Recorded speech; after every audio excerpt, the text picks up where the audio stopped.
যে খুনি সে বোঝাতে চাচ্ছে সে যা খুশি তাই করতে পারে।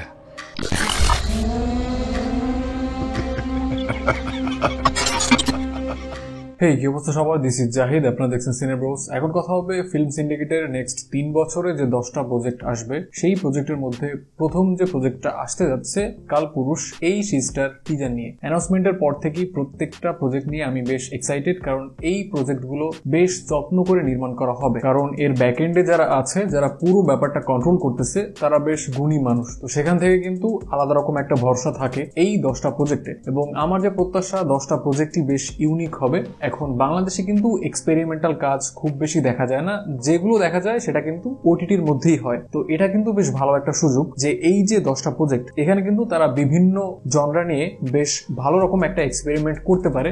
সেখান থেকে কালপুরুষের এই যে টিজারটা আমার কাছে খুবই ভালো লেগেছে। টিজার দেখে কিন্তু এখানে আপনি স্পষ্ট কিছুই ধরতে পারবেন না, বাট যে ব্যাপার প্রেডিক্ট করতে পারবেন সেটা হলো এই যে নাইমের ক্যারেক্টারটা, তিনি হয়তো এখানে একজন পুলিশ ইন্সপেক্টর। তো একের পর এক খুন হচ্ছে এবং খুব রহস্যময় খুনগুলো হচ্ছে, এবং এই খুনগুলোর সাথে পূর্বের কিছু ঘটনা অথবা কিছু চিঠিতে লেখা তথ্য মিলে যাচ্ছে। মানে এমনটা হতে পারে যে পূর্বের কিছু ঘটনার সাথে এই যে খুন, এগুলোর সাথে বেশ মিল আছে। তো এই যে কনসেপ্টটাই কিন্তু বেশ ইন্টারেস্টিং, এবং অ্যাকচুয়াল খুনি কে, সেখানেও কিন্তু একটা প্রশ্ন থেকে যায়। এবং টিজারের শেষে গিয়ে কিন্তু আমরা চঞ্চল চৌধুরীকে বেশ রহস্যময় একটা ক্যারেক্টারে দেখতে পাচ্ছি। সম্ভবত তিনি এখানে এই খুনি। এখানে যে 3টা পসিবিলিটি থাকতে পারে সেটা হলো এই যে খুনগুলো হচ্ছে, রহস্যময় যে মার্ডারগুলো হচ্ছে, এটা হয়তো আগে থেকেই কোথাও লেখা আছে এবং সেই অনুযায়ী এই খুনগুলো হচ্ছে। দ্বিতীয় যে সম্ভাবনা থাকতে পারে সেটা হলো এই যে খুনগুলো হচ্ছে, এর সাথে প্রিভিয়াস টাইমলাইন থেকে হয়তো কোনো ক্যারেক্টার বর্তমানে চলে আসে। যেমনটা আমরা টিজারের মধ্যভাগে দেখতে পাই যে একটা ক্যারেক্টার বলে যে আমাকে আসতে বলা হয়েছিল,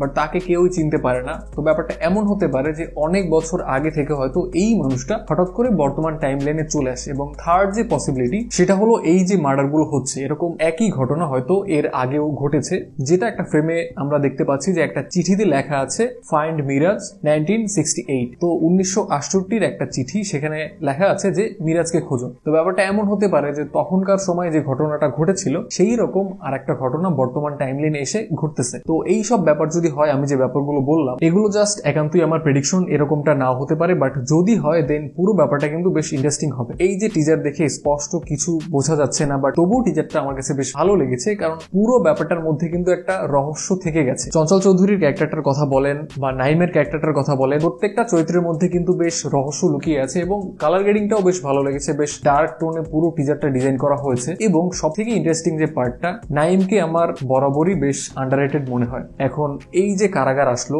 শুধুমাত্র কারাগার থেকে না, এর আগে থেকেই তাকে আমার বেশ আন্ডাররেটেড মনে হয়। তার ভেতর বেশ ভালো একটা পোটেনশিয়াল আছে, দ্যাটস ওকে। বাট সেই অনুযায়ী প্রতিনিয়ত আমরা কিন্তু তাকে ওটিটি কাজে হোক বা বড় পর্দায় হোক, সেরকম কিন্তু কোনো কাজে আমরা দেখতে পাচ্ছি না। বাট তিনি যে ধরনের অভিনয় করে, তার থেকে যারা বাজে অভিনয় করে তাদেরও কিন্তু আমরা প্রতিনিয়ত ওটিটি হোক বা বড় পর্দায় হোক দেখতে পাচ্ছি। তো এই ব্যাপারটা কিন্তু দেখে বেশ খারাপ লাগে যে এত ভালো একজন অভিনেতা, বাট প্রতিনিয়ত আমরা তাকে দেখতে পাচ্ছি না। তো সেখান থেকে তাকে এরকম শক্তপোক্ত একটা ক্যারেক্টারে দেখে আমার বেশ ভালো লাগছে। এবং চঞ্চল চৌধুরীর কথা এক্সট্রা করে না বলি, তিনি বড় পর্দায় ওটিটিতে সমান তালে জাস্ট ফাটিয়ে যাচ্ছে। তো এখানেও তার ক্যারেক্টারটা আমার কাছে বেশ ইন্টারেস্টিং লেগেছে। দেখা যাক যে ট্রেলারটা কিভাবে ডিজাইন করা হয় এবং ফাইনালি সিরিজে তার ক্যারেক্টারটা কত ইন্টারেস্টিং হয়। সব মিলিয়ে টিজারটা আমার কাছে খুবই ভালো লেগেছে। এবং এর যে পরিচালকের এটাই প্রথম কাজ। এর আগে তিনি বেশ কিছু মিউজিক ভিডিও এবং কমার্শিয়াল নিয়ে কাজ করেছে, এবং এই যে গল্পের আইডিয়াটা, এটা তার কোভিডের আগে মাথায় আসে। তো তিনি